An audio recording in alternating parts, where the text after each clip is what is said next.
English ഫീലിയ YouTube ചാനലിലേക്ക് എല്ലാവർക്കും സ്വാഗതം.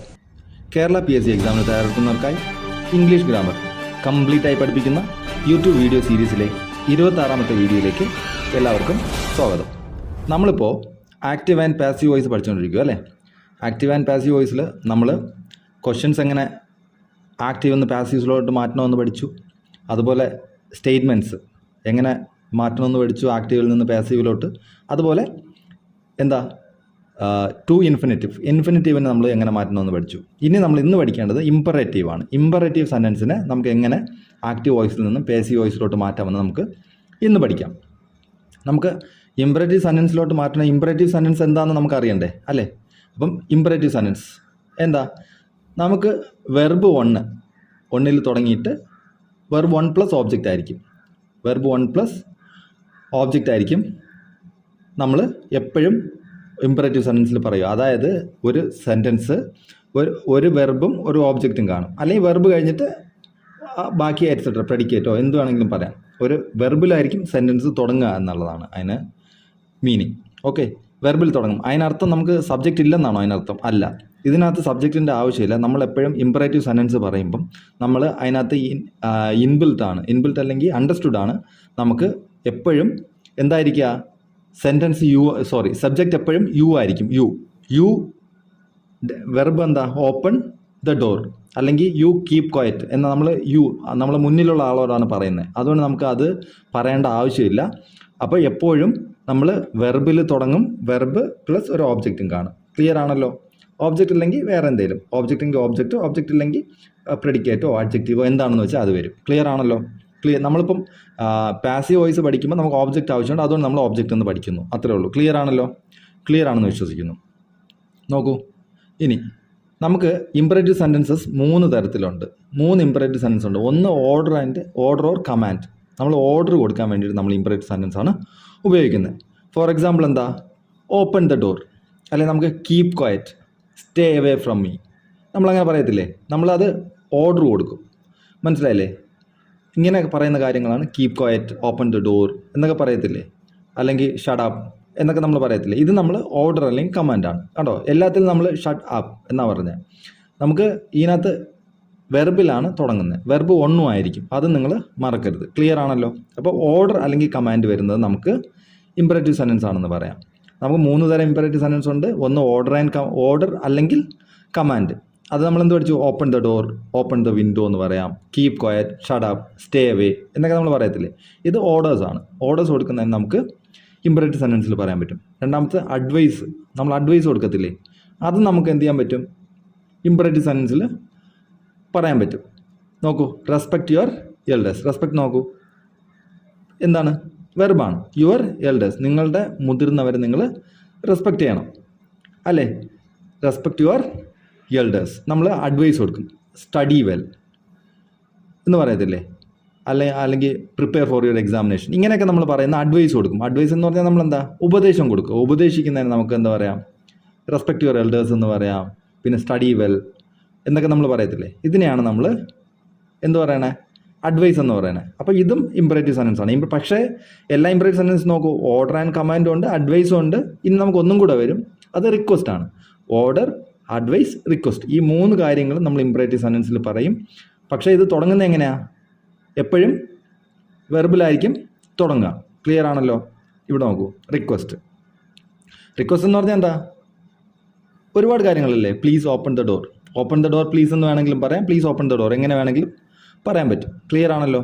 Please open the door, please close the door, please get me A seat എന്നൊക്കെ നമ്മൾ പറയാൻ പറ്റും. നമുക്ക് എന്ത് വേണമെങ്കിലും റിക്വസ്റ്റിൽ നമ്മൾ ഒരു പ്ലീസ് ചേർത്താൽ അത് റിക്വസ്റ്റായി മാറും.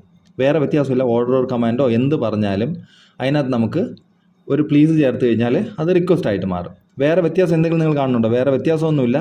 നമുക്ക് ഇമ്പറേറ്റീവ് സെൻറ്റൻസ് എന്ന് പറഞ്ഞാൽ 3 തരത്തിലുണ്ട്. Order, advice, request. ഇത് നമ്മൾ തുടങ്ങുന്നത് എപ്പോഴും എന്തിലായിരിക്കും തുടങ്ങുക? വെർബിൽ തുടങ്ങണം. വെർബിൽ തുടങ്ങും.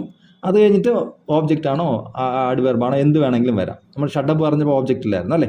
അപ്പം ഓബ്ജക്റ്റ് എന്ത് വേണമെങ്കിലും വരാൻ പറ്റും. ക്ലിയർ ആണല്ലോ? വെർബിൽ തുടങ്ങും. എന്നാൽ ഇതിൽ സബ്ജക്റ്റ് ഉണ്ടോ? ഇല്ലേ? സബ്ജക്റ്റും ഉണ്ട്. സബ്ജക്റ്റ് എപ്പോഴും ഇത് യുവിനോടാണ്. അതായത് നമ്മുടെ സെക്കൻഡ് പേഴ്സണോടാണ് നമ്മൾ എപ്പോഴും പറയുന്നത്. വേറെ ആരോട് മൂന്നാമതൊരാളോട് പറയാൻ പറ്റില്ലല്ലോ ഷട്ടപ്പ് എന്ന് പറഞ്ഞിട്ട്. അയാൾ ഇവിടെ നമ്മുടെ മുന്നിലുള്ള ആളടുത്തല്ലേ പറയാൻ പറ്റുള്ളൂ. അതുകൊണ്ട് അല്ലെങ്കിൽ റിക്വസ്റ്റ് ആണെങ്കിൽ നമ്മുടെ മുന്നിലുള്ള ആളടുത്തല്ലേ പറയുള്ളൂ. അപ്പോൾ യു എന്ന സബ്ജക്റ്റ് ഇതിലുണ്ടെന്ന് നിങ്ങൾ മനസ്സിലാക്കിക്കോണം.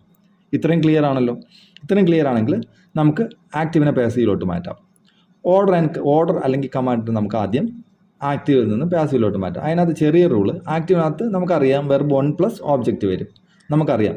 അതിൻ്റെ ഇതെന്താ, ഓപ്പൺ ദ ഡോർ തന്നെ നമ്മളെടുത്തു. Open the door. നമ്മൾ പാസീവ് വോയിസ് ആക്കാൻ എന്ത് ചെയ്യണം, ഒരു ലെറ്റ് ചേർത്ത് കൊടുത്താൽ മതി. Let plus object. നമ്മൾ ഓബ്ജക്റ്റ് ആദ്യം എടുക്കും അല്ലേ, ഓബ്ജക്റ്റ് എന്തായാലും വരും. എന്നിട്ട് ബി പ്ലസ് V3, ഇത്രയേ ഉള്ളൂ. Let plus object plus B plus V3. ഇത് നമുക്ക് ഇങ്ങനെ എഴുതാം. ഇനി വേറൊരു രീതിയും കൂടെ ഉണ്ട്, നമുക്ക് ഇത് എഴുതാൻ പറ്റും. ഏത്, നമ്മുടെ ഇമ്പറേറ്റീവ് സെൻറ്റൻസിൽ വേറൊരു രീതിയും കൂടെ ഓർഡർ ഓർ കമാൻഡിൽ നമുക്ക് ചെയ്യാൻ പറ്റും. നോക്കൂ, you are ordered to V1 plus object. 2 കഴിഞ്ഞാൽ നമ്മൾ എന്ത് വരുമെന്ന് പറഞ്ഞു, V1 വരത്തുള്ളൂ നമുക്കറിയാം അല്ലേ. അപ്പോൾ V1 പ്ലസ് ഓബ്ജക്റ്റ്. ഇവിടെ നമ്മൾ യു ആർ ഓർഡേഡ് പറഞ്ഞു കണ്ടോ, യു ആർ ഓർഡേഡ് ആക്കി. മനസ്സിലായെന്ന് ഞാൻ വിശ്വസിക്കുന്നു. ഒന്നുകിൽ ഓപ്പൺ ദ ഡോറിനെ ലെറ്റ് പ്ലസ് ഓബ്ജക്റ്റ്. ഓബ്ജക്റ്റ് എന്താ, ലെറ്റ് പ്ലസ് ഓബ്ജക്റ്റ്. ഓബ്ജക്റ്റ് എന്ന് പറഞ്ഞാൽ എന്താ, ദ ഡോർ അല്ലേ.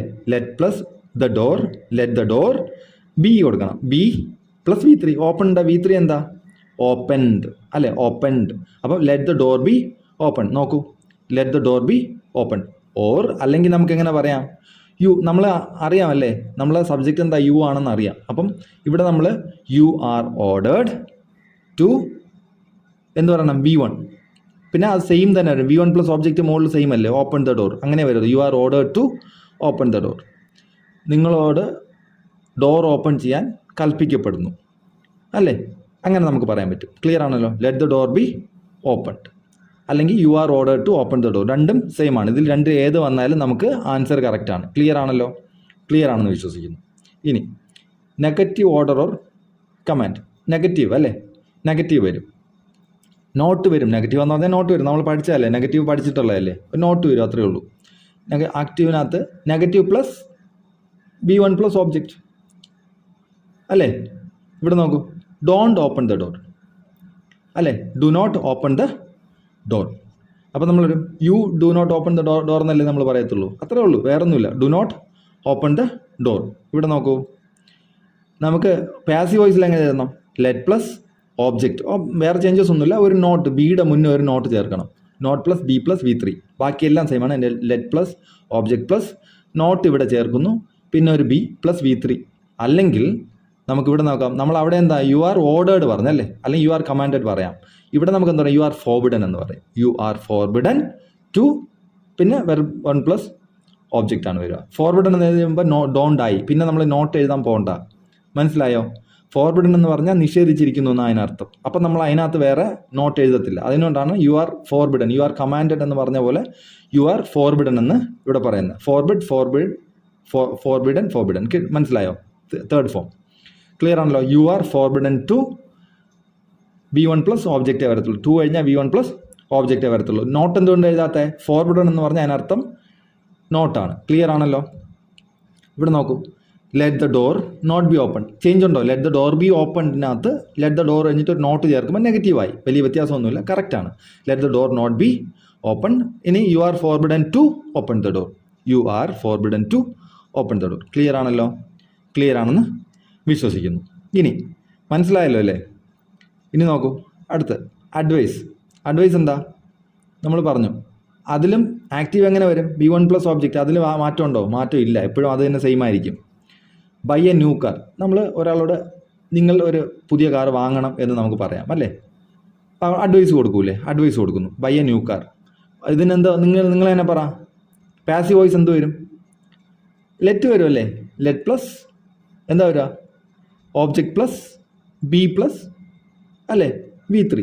അത്രയല്ലേ വരത്തുള്ളൂ. നോക്കൂ, let plus object plus B plus V3, അതല്ലേ വരത്തുള്ളൂ അല്ലേ. ഇനി അടുത്ത് നമുക്ക് എന്തോ പറയാൻ പറ്റും? അവിടെ നമ്മൾ ഓർഡറിന് യു ആർ ഓർഡേർഡ് എന്ന് പറഞ്ഞു. നമ്മൾ ഇവിടെ എന്ത് പറയും? ഒന്ന് ചിന്തിച്ച് നോക്കിയേ, എന്ത് പറയാൻ പറ്റും?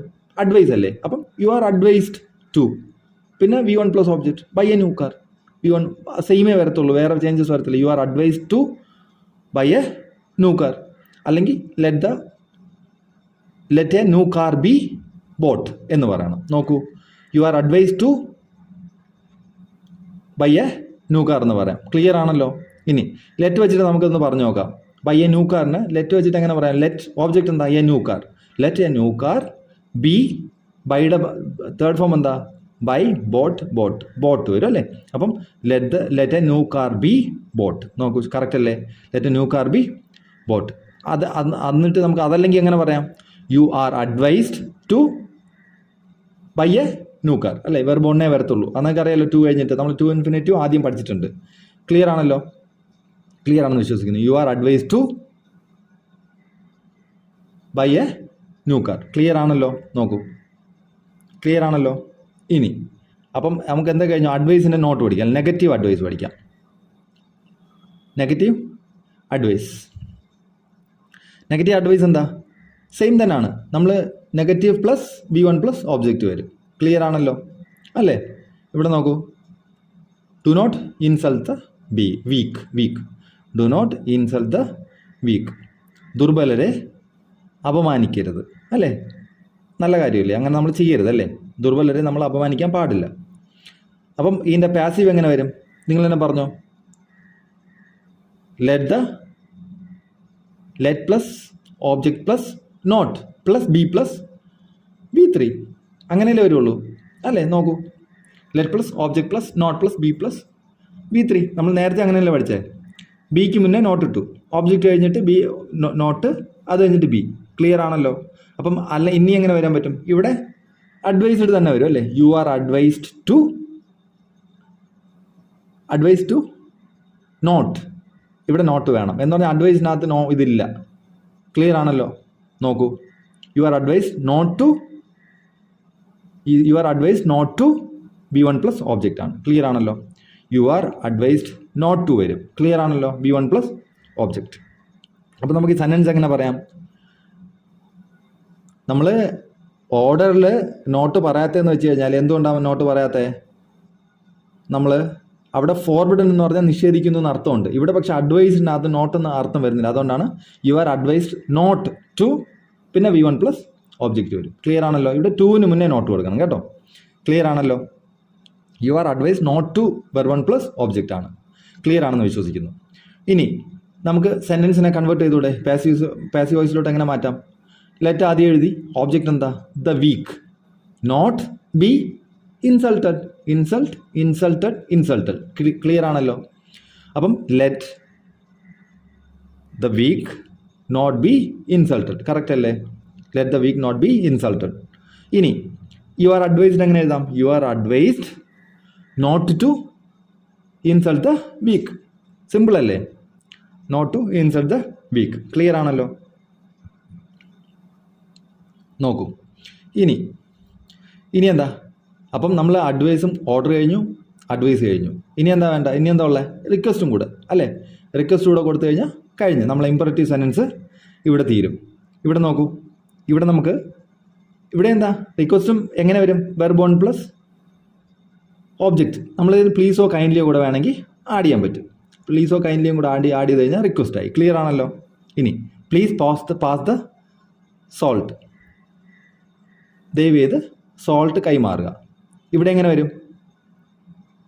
ഇവിടെ നമ്മൾ കൂടുതലും ഈ റിക്വസ്റ്റിനകത്ത് നമ്മൾ ലെറ്റ് വെച്ച് തുടങ്ങത്തില്ല. ലെറ്റ് വെച്ച് തുടങ്ങിക്കഴിഞ്ഞാൽ കുറച്ച് റൂളുണ്ട്. ലെറ്റ്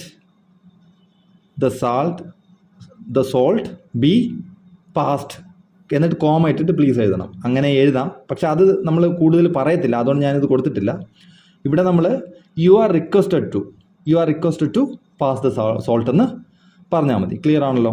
സോൾട്ട് ആണ്. You are requested to verb plus object. ഇതാണ് നമ്മൾ കൂടുതൽ ഉപയോഗിക്കുക. ഇല്ല, നമുക്ക് ലെറ്റ് വേണമെങ്കിൽ ഉപയോഗിക്കാം. ലെറ്റിൽ വേറെ വ്യത്യാസമൊന്നുമില്ല. Let the salt. ഇവിടെ പ്ലീസ് ആദ്യം വന്നോട്ട് നമ്മൾ യു ആർ റിക്വസ്റ്റഡ് ടു എന്നേ പറയാൻ പറ്റത്തുള്ളൂ. പ്ലീസ് ഇല്ലായിരുന്നെങ്കിൽ നമുക്ക് ലെറ്റ് പറയാം. അതുകൊണ്ടാണ് ഇവിടെ പറയാത്തത്. ക്ലിയർ ആണല്ലോ? അപ്പം ഇങ്ങനെ വരത്തുള്ളൂ. ഇൻ കേസ് ഇങ്ങനെയല്ല ലെറ്റ് വന്നിട്ടുണ്ടെങ്കിൽ let the salt be past comma ഇട്ടിട്ട് ഒരു പ്ലീസ് കൊടുത്താൽ മതി. അത്രേ ഉള്ളൂ. ക്ലിയർ ആണല്ലോ? അങ്ങനെ വരത്തില്ല, ഇങ്ങനെ വരത്തുള്ളൂ. ഇനി അറിയാൻ വേണ്ടി പറഞ്ഞു തന്നേ ഉള്ളൂ. ഇങ്ങനെ പഠിച്ചാൽ മതി. അപ്പോൾ you are requested to pass the salt. Please പറയുമ്പം അത് വരും. ഇത്രയേ വരത്തുള്ളൂ. You are requested to pass the salt. Clear ആയോ? You are requested to pass the salt. ഇനി അടുത്ത് നോക്കൂ. Please wash the car. ഇവിടെ എന്ത് വരും?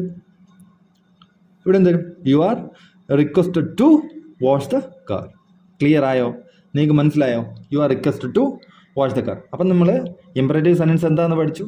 ഇംപറേറ്റീവ് സെൻറ്റൻസിനകത്ത് എന്തൊക്കെ വരും? Order, advice, request. 3 കാര്യം വരും എന്ന് പഠിച്ചു. 3ഉം ഓർഡറും അഡ്വൈസും റിക്വസ്റ്റും 3ഉം നമ്മൾ കൺവേർട്ട് ചെയ്യാനും പാസീവ് വോയിസിലോട്ട് കൺവേർട്ട് ചെയ്യാനും നമ്മൾ പഠിച്ചു. അപ്പം നമ്മൾ ഇന്നത്തേന് ഇത്രയും മതി. ഇത്രയും മനസ്സിലായെന്ന് ഞാൻ വിശ്വസിക്കുന്നു. അടുത്ത ക്ലാസ്സിന് നമ്മൾ കുറച്ച് ക്വസ്റ്റ്യൻസ് തരാം. ഇതിൻ്റെ മൊത്തം ഇതുണ്ടല്ലോ, നമ്മുടെ ആക്റ്റീവ് പാസീവ് ഉണ്ടല്ലോ, അതിനെ മൊത്തത്തിൽ നമുക്ക് കുറച്ച് ക്വസ്റ്റ്യൻസ് എടുത്തിട്ട് ആ ക്വസ്റ്റ്യൻസ് നമുക്ക് ചെയ്യുമ്പോൾ നമുക്ക് ഫുള്ള് പാസീവ് വോയിസ് അതോടെ ആക്റ്റീവ് പാസീവ് അതോടെ കംപ്ലീറ്റ് ആകും. ഇതുവരെ എല്ലാം ഞാൻ കംപ്ലീറ്റ് ചെയ്തിട്ടുണ്ട്. 5 വീഡിയോ അടക്കം ചെയ്തിട്ടുണ്ട്. അത് അത്രയും നിങ്ങൾ കണ്ടു കഴിഞ്ഞാൽ ആക്റ്റീവ് പാസീവിൽ നിങ്ങൾക്ക് മാസ്റ്റർ ആവാൻ പറ്റും. ക്ലിയർ ആണെന്ന് വിശ്വസിക്കുന്നു. ഇത്രയും നേരം കണ്ടതിൽ താങ്ക് യു വെരി മച്ച്.